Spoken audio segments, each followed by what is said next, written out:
Steven អ្នកពិតជាសំណាងណាស់ដែលបាសខេនរ៉ូប៊ីនធ្វើជាអ្នកតម្រង់ទិសអំពីរបៀបខ្លាយជាសមាជិកក្រុមប្រឹក្សាមជ្ឈមណ្ឌលភូមិភាគពេលខ្ញុំចូលរួមក្រុមប្រឹក្សាពិបាលកាលពីឆ្នាំមុនយើងមិនមានទេបញ្ជីឈ្មោះតារាល្បីកម្រិត A បាទម៉ាយ៉ាអ្នកសម្របសម្រួលសេវាកម្មរបស់ខ្ញុំគឺត្រឹមត្រូវអ្នកចូលចិត្តក្រុមប្រឹក្សាដូច្នេះខ្ញុំក៏ប្រហែលដែរនេះជាជំរើសប្រសើរជាងស្ម័គ្រចិត្តចិញ្ចឹមឆ្មានៅសួនចិញ្ចឹមឆ្កែទៅទៀត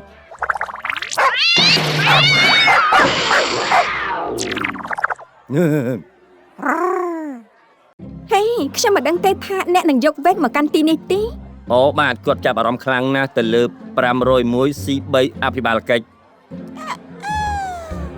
អរលោកស្រីសូមដាក់ដៃរបស់អ្នករួមគ្នាសម្រាប់ Santa Maria Street Mall Flyer ខែមីនា2006ហៅថាស្ទើរតែពាក់កណ្ដាលល្អក្នុងនាមជាម្ចាស់កម្មវិធី Game Bass Ken Robin អរគុណច្រើនក្នុងនាមខ្ញុំដឹងគុណដែលបានជ្រើសរើសចូលរួមសិក្ខាសាលាតម្រង់ទិសថ្ងៃនេះត្រឹមតែ15នាទីខ្លីខ្ញុំនឹងប្រាប់អ្នកទាំងអស់គ្នាឲ្យច្បាស់ត្រូវដឹងអំពីការធ្វើជាសមាជិកក្រុមប្រឹក្សាបន្ទាប់ពីការបដិសេធយ៉ាងឆាប់រហ័សសិក្ខាសាលាក្រុមនេះមិនបង្ហាញអ្នកទាំងអស់គ្នាទេតែអ្នកត្រូវដឹងសមាជិកក្រុមប្រឹក្សាពិបាលទិដ្ឋភាពទូទៅនៃប្រព័ន្ធស្មុគស្មាញនិងក្រុមប្រឹក្សាពិបាលទោះជាយ៉ាងណាកិច្ចសន្យារបស់លោករ៉ូប៊ីនបញ្ជាក់ថាគាត់ដឹងគ្រប់យ៉ាងអ្វីទៅជាប្រព័ន្ធមជ្ឈមណ្ឌលភូមិភាគរដ្ឋកាលីហ្វ័រញ៉ានៅឆ្នាំ1969ច្បាប់ Lanterman ត្រូវបានអនុម័តនីតិបញ្ញត្តិនិងចុះហត្ថលេខាឲ្យអភិបាល Reagan ធ្វើឲ្យរដ្ឋកាលីហ្វ័រញ៉ាជារដ្ឋតែមួយគត់ក្នុងប្រទេសដើម្បីផ្ដល់សេវាកម្មផ្ដល់សិទ្ធិរយៈពេលវែងដល់ប្រជាជនជាមួយ IDD ឬបញ្ញាឬពិការភាពអភិវឌ្ឍដូច្នេះពួកគេមានឱកាសគ្រប់បែបយ៉ាងដើម្បីអភិវឌ្ឍឯករាជ្យពេញមួយជីវិត Lanterman ឬនេះគ្រាន់តែជាកម្ពុជាវីរៈបុរសដេកធើទេបើកផ្លូវសម្រាប់ Lanterman លោតចិញ្ចៀនរបស់ Jupiterចាវាប្រហែលគ្រាន់តែជាការចៃដន្យប៉ុណ្ណោះទង្វើនេះជាលទ្ធផលនៃការតស៊ូមតិដោយឪពុកម្ដាយដែលចង់បានកុមារពិការដើម្បីរស់នៅរីកចម្រើនក្នុងសហគមន៍ការសាកល្បងមជ្ឈមណ្ឌល2ត្រូវបានបើកនិងបម្រើមនុស្ស559នាក់នៅឆ្នាំ2024-21មជ្ឈមណ្ឌលក្នុងតំបន់បម្រើជាង400,000ជាជនជាតិកាលីហ្វ័រញ៉ាដែលមានជំងឺអូទីសឹមខួរក្បាលពិការជំងឺស្គួតជ្រូកបញ្ញាពិការភាពនិងជាច្រើនទៀតហើយហេតុអ្វី21អ្នកនឹងឃើញខ្ញុំដឹងម៉ាយ៉ាធ្លាប់ចូលរួមសិក្ខាសាលាខ្ញុំផ្សេងទៀតអ្នកដឹងសំណួររបស់ខ្ញុំទាំងអស់គឺជាវោហារសាស្ត្រដោយចេតនាដូច្នេះខ្ញុំអាចឆ្លើយខ្លួនឯងប៉ុន្តែចាប់តាំងពីយើងជាមិត្តភក្តិមកច្បាប់ Lanterman ត្រូវបានរចនាឡើងឆ្លើយតបតម្រូវការសហគមន៍មិនមែនដើម្បីបង្កើតប្រព័ន្ធដំណើរការរបស់រដ្ឋទេរដ្ឋកាលីហ្វ័រញ៉ាមានទំហំធំណាស់ដែលមានចំនួនប្រជាជនចម្រុះដែលអាចបំបែកប្រព័ន្ធរហូតដល់ទៅ21មជ្ឈមណ្ឌលសម្រាប់ធ្វើមូលដ្ឋានីយកម្មនៃសេវាកម្មផ្ដល់ដោយមជ្ឈមណ្ឌលសហគមន៍នឹងអាចកែសម្រួលរបៀបបម្រើប្រជាជនឲ្យបានល្អក្នុងភាសាកំណើតរបស់ពួកគេនិងប្រវត្តិសេដ្ឋកិច្ចសង្គមពួកគេអាចស្គាល់អ្នកលក់ដែលមាននិងព័ត៌មានពាក់ព័ន្ធចាំបាច់ផ្សេងទៀតដើម្បីបម្រើសហគមន៍របស់ពួកគេបានល្អបំផុតវ៉ាវនិយាយបានល្អណាស់ខ្ញុំធ្វើកិច្ចការផ្ទះរបស់ខ្ញុំព្រោះខ្ញុំចង់និយាយថាព្រោះវាជាច្បាប់ប៉ុន្តែការបញ្យល់របស់អ្នកក៏អាចទទួលយកបានដែរឥឡូវនេះបើខ្ញុំអាចបន្តទៀតកម្មវិធីសាកល្បងតូចនោះកាលពី6ទសវត្សរ៍មុនមានការលូតលាស់ណាស់និងផ្លាស់ប្ដូរយ៉ាងខ្លាំងឥឡូវនេះមជ្ឈមណ្ឌលប្រចាំតំបន់គឺសំខាន់អាជីវកម្មដែលគ្រប់គ្រងរាប់ពាន់នាក់មនុស្សដែលមានថវិកាចាប់ពី300ទៅជាង$8,000 លានក្នុងមួយឆ្នាំគិតត្រឹមឆ្នាំ2024ថវិកាប្រចាំឆ្នាំមានចំនួនជិត$15,000 លាននោះហើយជាប៊ូពាន់លានអត់ទៅបាទម៉ាយ៉ាខ្ញុំអាចសួរសំណួរខ្លីមួយបានទេនោះជាលុយច្រើនតើអ្នកមានបទបង្ហាញ PowerPoint ដើម្បីរក្សាតាមដានលុយទាំងអស់នោះទេមែនហើយតើអ្នកណាគ្រប់គ្រងលុយប៉ារត់ដឹងថាលុយវានឹងត្រង់អ្វីដែររបៀបណាអ្នកណាធានាថាមជ្ឈមណ្ឌលប្រចាំតំបន់ប្រកាន់ខ្ជាប់នៅច្បាប់តើអ្នកណាប្រាប់នៅអ្វីដែលពួកគេអាចធ្វើបាននិងមិនអាចធ្វើអរគុណម៉ាយ៉ាសម្រាប់សំណួរខ្លីមួយរបស់អ្នករដ្ឋាភិបាលរបស់នាយកដ្ឋានអភិវឌ្ឍសេវាកម្ម DDS ប្រព័ន្ធគ្រប់គ្រងពិតជាមានកិច្ចសន្យាជាមួយក្រុមប្រឹក្សាភិបាលនីមួយៗមជ្ឈមណ្ឌលតំបន់ការដាក់ចេញមុខងារជាក់លាក់ដែលពួកគេត្រូវបានប្រកាន់ខ្ជាប់ដើម្បីទទួលថវិកានិងត្រូវបានអនុញ្ញាតឲ្យធ្វើប្រតិបត្តិការជំនួសច្បាប់ Lanterman DDS កំណត់ច្បាប់និងផ្ដល់មូលនិធិមជ្ឈមណ្ឌលតំបន់ឯករាជ្យដែលបានគ្រប់គ្រងកម្មវិធីកិច្ចសន្យាមានប្រវែង85ទំព័រឥឡូវនេះខ្ញុំនឹងសូត្រពាក្យទាំងអស់នេះសម្រាប់អ្នក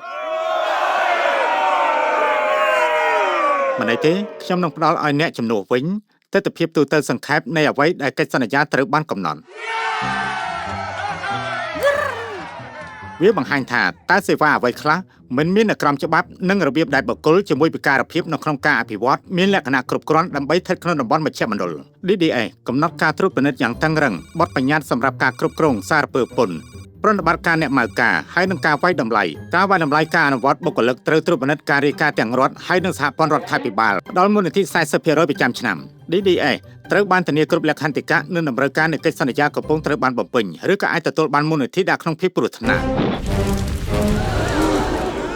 ដូច្នេះនាយកដ្ឋានមានបុគ្គលិកជាង700នាក់ដើម្បីអនុវត្តមុខងារទាំងនេះ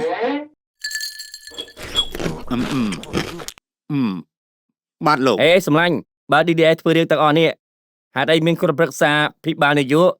ខ្ញុំរីករាយក្នុងការឆ្លើយសំណួរនោះយ៉ាងណាមិញខ្ញុំកំពុងប្រមូលតម្លៃសម្រាប់ផ្ដល់សិក្ខាសាលានេះពេលដែលរដ្ឋកំពុងតែពិនិត្យប្រព័ន្ធទាំងមូលសម្រាប់ការអនុលោមច្បាប់មជ្ឈមណ្ឌលក្នុងតំបន់ពឹងផ្អែកលើវាក្រុមប្រឹក្សាភិបាលដើម្បីធានាការអនុវត្តច្បាប់កិច្ចសន្យាប្រកបដោយប្រសិទ្ធភាពបម្រើសហគមន៍មូលដ្ឋានក្រុមប្រឹក្សាច្បាប់មានសមាជិកភាពនៃមនុស្សដែលមានមូលដ្ឋានចំណេះដឹងផ្នែកហិរញ្ញវត្ថុការគ្រប់គ្រងសហគមន៍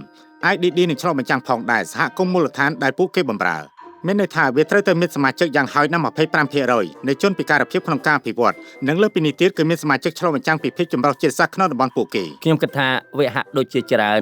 នវាច្រើនហើយគ្មានសមាជិកក្រុមប្រឹក្សាណារំពឹងថានឹងដឹងអ្វីទាំងអស់កើតឡើងគ្រប់កម្រិតនៅមជ្ឈមណ្ឌលភូមិភាគនោះហើយជាមូលហេតុដែលមជ្ឈមណ្ឌលផ្ដល់ការងារមនុស្សរាប់រយនាក់អ្នកជំនាញនីមួយៗនៅក្នុងមជ្ឈមណ្ឌលពួកគេដើម្បីដោះស្រាយប្រចាំថ្ងៃ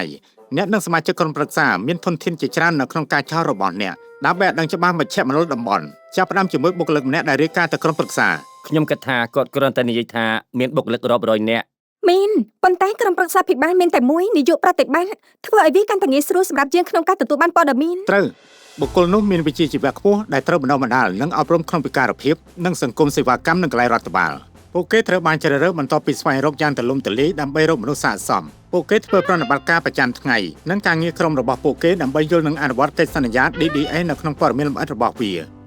ការងាររបស់អ្នកជាសមាជិកក្រុមប្រឹក្សាភិបាលនិងសហសេវករាប់សិបនាក់នៅក្នុងក្រុមគឺដើម្បីទទួលបានរបាយការណ៍ទាន់ពេលវេលាពីនាយកប្រតិបត្តិនិងបុគ្គលិកជាន់ខ្ពស់របស់ពួកគេអំពីរបៀបមជ្ឈមណ្ឌលភូមិភាគទៅជាយ៉ាងណាអ្នកទទួលខុសត្រូវក្នុងការសួរសំណួរនិងទទួលបានចម្លើយពីនាយកប្រតិបត្តិបើសិនជាអ្នកមានកង្វល់ខ្ញុំច្រឡំហើយលោក Ken Robin លោកបាននិយាយថាយើងមិនច្បាច់ដឹងអ្វីទេអ្វីគ្រប់យ៉ាងម៉េចទៅខ្ញុំទៅបានយល់រដ្ឋទាមទារឲ្យតំបន់មួយមជ្ឈមណ្ឌលបន្តផ្ដល់នូវការបណ្ដុះបណ្ដាលដូចជាថ្ងៃនេះ DDA ក៏ផ្ដល់សម្ភារៈបណ្ដុះបណ្ដាលផងដែរវាជាការងាររបស់នាយកប្រតិបត្តិដើម្បីធ្វើឲ្យប្រកាសសមាជិកទាំងអស់នៃក្រុមប្រឹក្សាភិបាលយល់ពីការត្រួតត្រាប្រតិបត្តិរបស់មជ្ឈមណ្ឌលតំបន់ហិរញ្ញវត្ថុរបស់វាតើវាមានបំណងធ្វើប្រតិបត្តិយ៉ាងណាជាមួយនឹងការគោរពខ្ពស់ចំពោះប្រជាជននិងរបៀបដោះស្រាយកំណើននិងបញ្ហាប្រឈមមុខនាពេលអនាគតនៅពេលដែលអ្នកសមនឹងវាពិតជាងាយស្រួលណាស់ Steven ការបណ្ដុះបណ្ដាលគឺអស្ចារ្យណាស់ហើយសមាជិកទាំងអស់ជួយគ្នានិយាយត្រូវហើយម៉ាយ៉ាអ្នកច្បាស់ជាស្រឡាញ់ការហ្វឹកហាត់ផ្សេងទៀតរបស់ខ្ញុំ DDA ក៏ធ្វើឲ្យប្រកាសថាក្រុមប្រឹក្សាបំពេញការងាររបស់គេបានបុគ្គលិកមជ្ឈមណ្ឌលធ្វើការពេញម៉ោងយ៉ាងណាក៏ដោយមិនជាការងារពេញម៉ោងរបស់អ្នកទេ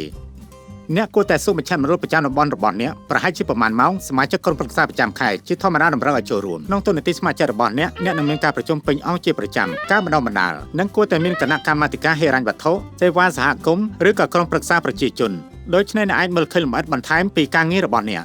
អញ្ចឹងខ្ញុំតែធ្វើការជាមួយគ្រួសារនិងអ្នកផ្សេងទៀតដែលធ្វើការនៅទីនោះមែនទេខ្ញុំរីករាយណាស់ដែលអ្នកបានសួរសំណួរនោះហើយអ្នកនឹងរីករាយក្នុងការស្ដាប់ចម្លើយគឺ 100% ទេតាមពិតអ្នកមិនត្រូវបានអនុញ្ញាតដើម្បីធ្វើរឿងទាំងនោះនិងសម្រាប់ហេតុផលល្អជាដំបូងក្រុមប្រឹក្សាភិបាលត្រូវនៅខាងលើចំនួនដើម្បីនិយាយបើសិនជាកប់នៅក្នុងស្មៅអ្នកមិនអាចមើលឃើញរូបភាពធំការងាររបស់អ្នកគឺតែងតែរូបភាពធំប្រជាជនបម្រើដោយមជ្ឈមណ្ឌលក្នុងតំបន់ដែលមានសិទ្ធិឯកភាពរបស់ពួកគេនៅក្រុងហេប៉ាហើយគ្មាននរណារួមទាំងសមាជិកក្រុមប្រឹក្សាភិបាលអនុញ្ញាតឲ្យដឹងរឿងរបស់អ្នកផ្សេងការងាររបស់អ្នកគឺធ្វើឲ្យប្រកាសថាកំពុងធ្វើការងារជោគជ័យក្នុងការចែកចាយសិទ្ធិសេវាកម្មដល់មនុស្សទូទៅមិនចូលរួមពីមួយថ្ងៃទៅមួយថ្ងៃប្រហែលខែមុនមិតម្នាក់បានសួរខ្ញុំដើម្បីជួយគាត់ទទួលបានសេវាកម្មបន្ថែមខ្ញុំបានសួរនាយកប្រតិបត្តិនិងក្រុមប្រឹក្សាភិបាលពួកគេថាខ្ញុំមិនត្រូវបានអនុញ្ញាតឲ្យធ្វើដូច្នេះទេបើខ្ញុំត្រូវបានអនុញ្ញាតក្រុមប្រឹក្សាភិបាលនឹងជួយតែគ្នាដែលមិនយុត្តិធម៌ចំពោះមនុស្ស 20000 នាក់នៅមជ្ឈមណ្ឌលភូមិភាគរបស់ខ្ញុំចូលចិត្តវាលេងដោយយុត្តិធម៌នេះជាអ្វីដែលខ្ញុំចូលចិត្តហៅថាការលេងដោយយុត្តិធម៌បើសិនជាសមាជិកក្រុមប្រឹក្សាបានអនុញ្ញាតដល់ការប្រតិបត្តិការឬក៏ជួយទទួលការអនុគ្រោះវាមិនត្រឹមតែអយុត្តិធម៌ពួកគេមិនអាចមានគោលបំណងបានធ្វើការងាររបស់ពួកគេផងដែរត្រូវចាំថាអ្នកតែងតែមើលពីលើដើម្បីប្រកាសថារឿងទាំងមូលអ្វីដែលគួរធ្វើវាកំពុងកើតឡើងមានបន្តដ៏ល្អរវាងការត្រួតពិនិត្យនិងការជ្រៀតជ្រែកស្ដាប់ទៅដូចជាភ្នែកចូលដៃចេញ ខ្ញុំចូលចិត្តហៅថាវិធីសាស្ត្រភ្នែកចូលដៃចេញពាណិជ្ជសញ្ញា Baskin Robbins ត្រូវបានរក្សាសិទ្ធិក្នុងភ្នែកមានន័យថាក្រុមប្រឹក្សាអភិបាលគឺមើលព័ត៌មានសួរសំណួររបស់ក្រុមនិងពិភាក្សាអំពីបញ្ហាគណៈពេលដែលប្រគល់មានន័យថាអ្នកមិនបានទទួលចូលរួមដោយផ្ទាល់ពីមួយថ្ងៃទៅមួយថ្ងៃប្រតិបត្តិការរបស់មជ្ឈមណ្ឌលហើយចាំថាធម្មតាមិនមែនសមាជិកក្រុមប្រឹក្សាយល់ព្រមធ្វើអ្វីមួយឬក៏បោះឆ្នោតវិធីដូចគ្នាអ្នកទទួលការបោះឆ្នោតរបស់អ្នកហើយដោយរាល់ដងភាគច្រើនឈ្នះទោះយ៉ាងណាក៏ដោយក្រុមប្រឹក្សាភិបាលបង្កើតការសម្រេចចិត្តគឺជាការគោរពអ្នកទទួលខុសត្រូវតំណាងឲ្យអ្នករាល់គ្នាភាគីនៃការសម្រេចចិត្តចុងក្រោយនិងរក្សាការរួបរวมរបស់ក្រុមប្រឹក្សាអ្នកប្រាជ្ញខ្ញុំមិនដឹងថាមានន័យយ៉ាងណានោះទេពិតជាគ្មានអ្នកណាធ្វើទេកូនប្រុសវាមានន័យថាអ្នកមានកាតព្វកិច្ចដើម្បីរក្សាភាពជឿជាក់និងទទួលយករាល់សកម្មភាពក្នុងនាមនិងជាប្រយោជន៍នៃអង្គភាពមិនមែនសម្រាប់ខ្លួនអ្នកទេយល់ព្រមមនុស្សម្នាក់ធ្វើមានចំណុចសំខាន់មួយទៀតដែលខ្ញុំចង់ធ្វើនៅទីនេះបន្ថែមពីលើអ្វីដែលខ្ញុំមិនយល់នៅពេលអ្នកជានាយកក្រុមប្រឹក្សាភិបាលអ្នកត្រូវតែជៀសវាងចំនួនចំណាប់អារម្មណ៍នោះមានន័យថាអ្នកមិនអាចមានរឿងមួយទៀតដែលធ្វើឲ្យអ្នកជ្រើសរើសចំណាប់អារម្មណ៍នោះប្រើលើក្រុមប្រឹក្សាភិបាលអ្នកត្រូវតែរកមើលសម្រាប់អង្គការដំបូងនិងសំខាន់បំផុតដើម្បីទទួលបានអត្ថប្រយោជន៍គ្រប់គ្នាដែលបម្រើអញ្ចឹងអស់លោកស្រីបញ្ចប់ការណែនាំរបស់ខ្ញុំចំពោះក្រុមប្រឹក្សាភិបាលនៃសិក្ខាសាលាមជ្ឈមណ្ឌលតំបន់នៅពេលនេះកាតព្វកិច្ចរបស់ខ្ញុំបានបញ្ចប់ខ្ញុំចង់មានន័យថាអ្នកអាចសួរសំណួរបានតែយើងគួរសួរសំណួរមួយទៀតទេតែអាចប្រាប់យើងអំពីយោបល់សាធារណជននិងក្រមសីលធម៌នៅអង្គប្រជុំបានទេសាធារណជនប្រជាជនការពិសោធន៍ដ៏អស្ចារ្យដែលប្រទេសរបស់យើងត្រូវបានរកឃើញបាទកិច្ចប្រជុំក្រុមប្រឹក្សាភិបាលគឺទៅតាមច្បាប់នៅរដ្ឋកាលីហ្វ័រញ៉ាបើកជាសាធារណៈហើយពួកគេអាចសួរសំណួរក្នុងអំឡុងពេលកំណត់មតិខ្លះរបស់ពួកគេជាព័ត៌មានដែលស្ថាបនាសម្រាប់មជ្ឈមណ្ឌលតំបន់ទោះយ៉ាងណាក៏ដោយនរណាម្នាក់នឹងនិយាយទៅការប្រជុំក្រុមប្រឹក្សាភិបាលពីស្ថានភាពផ្ទាល់ខ្លួនរបស់គេនិងស្នើសុំសកម្មភាពឬក៏ឆ្លើយត្រូវពេលនោះនឹងនៅទីនោះនេះបង្ហាញពីបញ្ហាប្រឈមមួយពីព្រោះដូចដែលយើងបាននិយាយអំពីការសម្ងាត់ចូលមកដោយនេះការហាម5របស់ក្រុមប្រឹក្សាភិបាលពាក់ព័ន្ធនឹងការធ្វើផ្ទាល់ខ្លួនឬក៏ស្ថានភាពនៅពេលដែលរឿងកើតឡើងក្រុមប្រឹក្សាភិបាលនិងបុគ្គលិកមកពីមជ្ឈមណ្ឌលតំបន់ត្រូវតែស្ដាប់ដល់ការគោរពសិទ្ធិវធម៌កត់ត្រាអំពីស្ថានភាពនិងនៅពេលក្រោយប្រធានក្រុមប្រឹក្សាភិបាលនឹងយកប្រតិបត្តិនិងស្វែងរកក្រុមស័ក្តិសមដើម្បីឆ្លើយតបនេះអនុញ្ញាតឲ្យមានការគិតការស៊ើបអង្កេតអំពីសំណួរមួយណាបានលើកឡើងជាការឆ្លើយតបពីកន្លែងដែលមិនស្គាល់ហេតុការណ៍ទាំងអស់អារម្មណ៍ឬបំណងប្រាថ្នាចង់ជួយហើយប្រសិនបើមិនមានទៀតទេខ្ញុំឃើញអណ្ដើកនៅខាងមុខជួរហាក់ដូចជាមានសំណួរទោះយ៉ាងណាខ្ញុំមិនប្រកាសថាអ្វីទេដើម្បីធ្វើដូច្នេះខ្ញុំនឹងសួរយុវជនសំណួររបស់គាត់គឺជាអ្វីសំណួររបស់ខ្ញុំនោះគឺតើយើងចុះហត្ថលេខានៅឯណាល្អណាស់អ្នកអាចអនុវត្តចំពោះមជ្ឈមណ្ឌលតំបន់របស់អ្នកនៅបំពេញកម្មវិធីអនឡាញឬក៏តាក់ទងតាមគេតាមរយៈទូរស័ព្ទដើម្បីនិយាយទៅកាន់អ្នកណែនាំតាមដំណើរការដាក់ពាក្យសម្រាប់សមាជិកនៃសហគមន៍របស់យើងដែលចង់ស្ម័គ្រចិត្តអ្នកតែងតែអាចសួរអ្នកសម្របសម្រួលសេវាកម្មមុនពេលអ្នកធ្វើវាខ្ញុំនឹងទុកឲ្យអ្នកនៅដំបូលមាននេះដែលឪពុកខ្ញុំបានប្រាប់នៅពេលដែលខ្ញុំនៅក្មេងមុននឹងធ្វើការបដិញ្ញាចិត្តក្នុងការស្ម័គ្រចិត្តអ្នកគួរចូលរួមប្រជុំក្រុមប្រឹក្សាភិបាលទៅពី3ដងសិនវិធីនោះអ្នកអាចធ្វើឲ្យប្រកាសថាធ្វើជាក្រុមប្រឹក្សាគឺសមល្អសម្រាប់អ្នកវាជាកិត្តិយសនិងឯកសិទ្ធិដ៏អស្ចារ្យបម្រើសហគមន៍តាមរបៀបនេះហើយដោយដែលយើងបានរៀនថ្ងៃនេះការទទួលខុសត្រូវផងដែរអ្នកត្រូវកំណត់ពេលវេលាហើយត្រូវខិតខំប្រឹងប្រែងចុងក្រោយអ្នកអាចទៅរកខ្ញុំនៅបន្ទប់ទទួលភ្ញៀវខ្ញុំនឹងចុះហត្ថលេខាលើជីវប្រវត្តិរបស់ខ្ញុំមួយ Facebook The Baskin Robbins រឿងភាព6រាត្រីសួស្តីអ្នកទាំងអស់គ្នានោះពិតជាអស្ចារ្យណាស់វាគឺជាការរត់ឆ្ពោះទៅផ្ទះ